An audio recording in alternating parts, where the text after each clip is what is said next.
Is one rape worse than the other?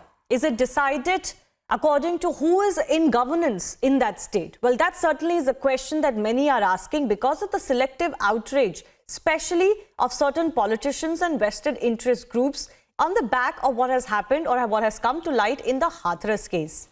The biggest story of injustice also emerging from Kerala that no one else is talking about. The parents of the Vallayar rape victims have been forced to protest outside the secretariat in Thiruvananthapuram, demanding justice for their daughters. The accused in this case, remember, were acquitted in 2019. The family has been questioning the silence of political parties who have latched on to other cases depending on their political convenience. Remember, rapes are a reality, but Kerala is one of those states, along with Rajasthan, that actually tops as far as figures on crimes against women is concerned.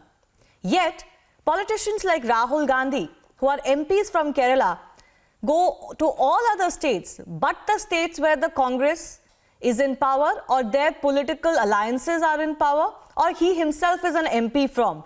My colleague Ashwin is also joining us. Ashwin, tell us more of what the victim's family is saying.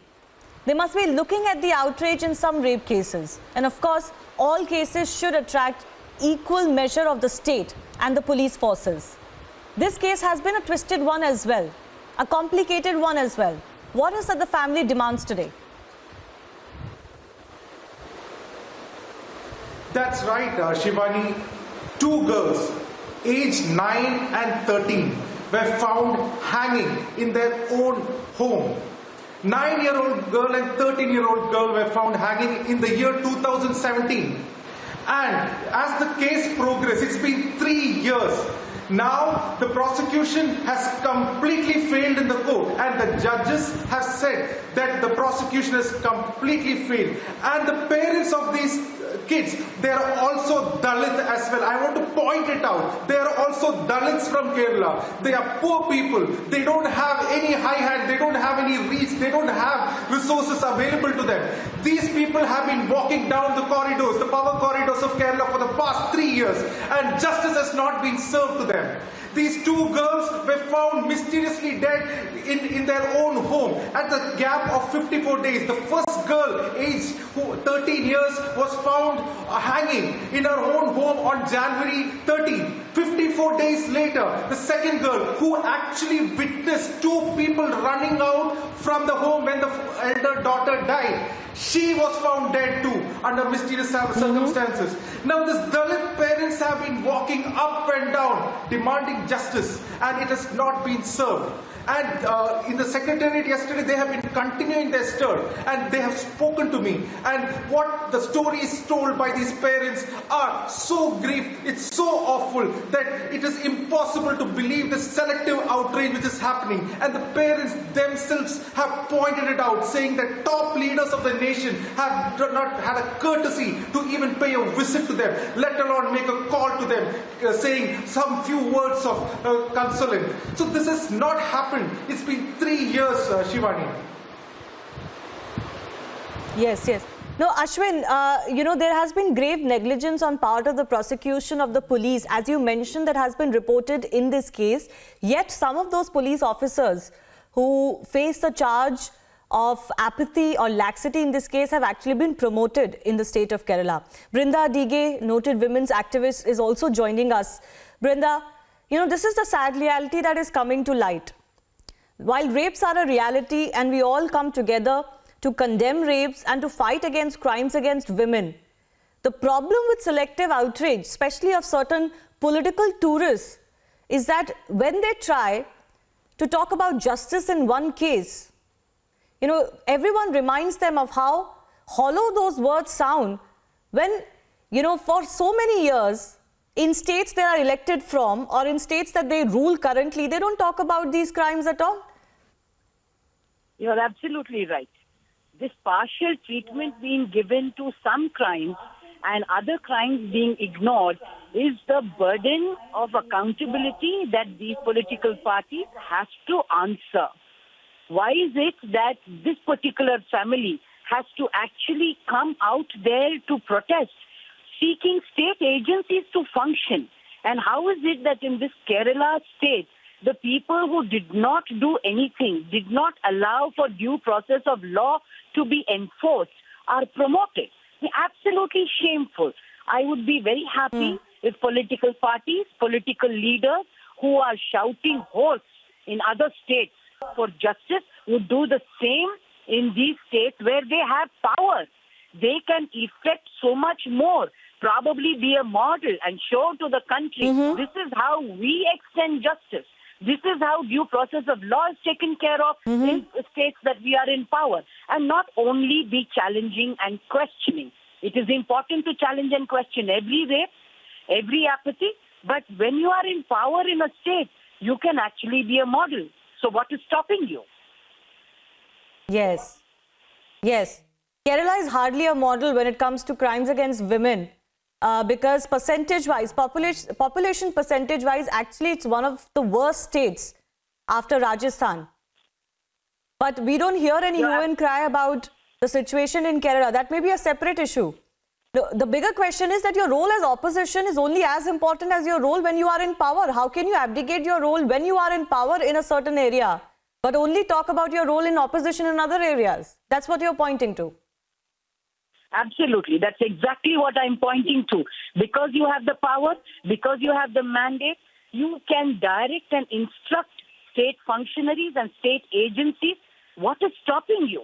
Nothing must stop you, because justice is every citizen's birthright, constitutional right. Just going and asking in another state because your opposition is not enough. You need to be able to voice out the same outrage in the states where you are in power. Absolutely. And why not lead by example and show the way for those who you claim are laggards in this issue?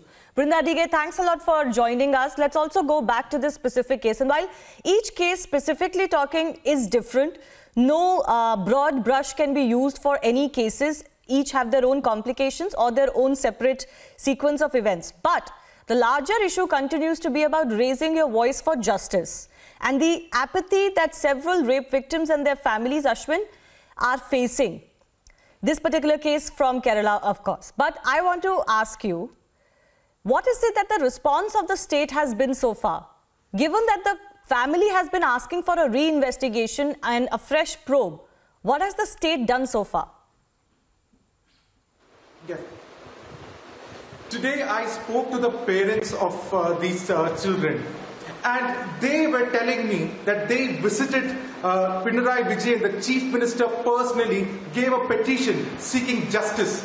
And they pointed out two things: that the first officer who was investigating this, Mr. Chako at SI, was found by the judicial committee that he has not done a fair probe. And the second person who was given after the second daughter died, a DYSP rank official, Mr. Sojan, as per the parents, had taken in charge of this probe.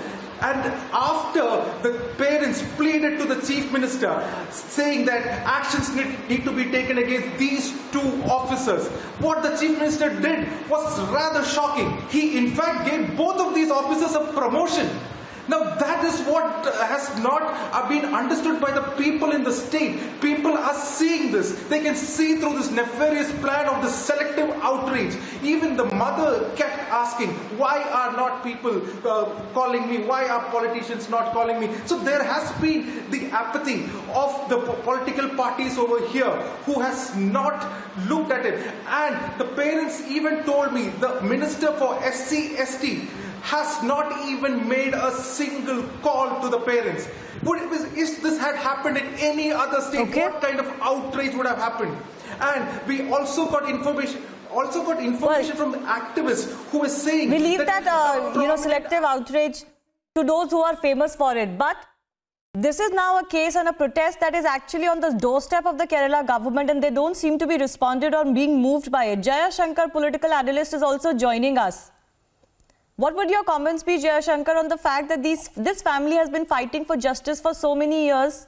Kerala has a pathetic record as far as crimes against women are concerned, and it doesn't seem to move the state government at all? In fact, this is a matter which was discussed in the floor of the Kerala Legislative Assembly. The matter was raised by the Congress member. He's representing that particular constituency, that is a Palakkad constituency. He raised the matter before the in the floor of the Assembly, and the Honorable Chief Minister assured that all the culprits will be prosecuted and all of them will be punished. But to our utter dismay, what has happened is that all the witnesses turned hostage, and they were all won over by the ruling political party. And at their instance, the cases were sabotaged. What has happened is that in all cases, all the accused were acquitted. Not only that, there was no proper charge even. There was only a charge for some child abuse, and not even charge for murder. Murder was not there in the charge sheet. And all the accused were left. All of them were acquitted by the court. Then there was a hue and cry, and the Chief Minister assured that the matter will be handed over to the CBI. Once the accused are acquitted, how can it be investigated by the CBI? This is the way in which poor people are being cheated. They are being betrayed.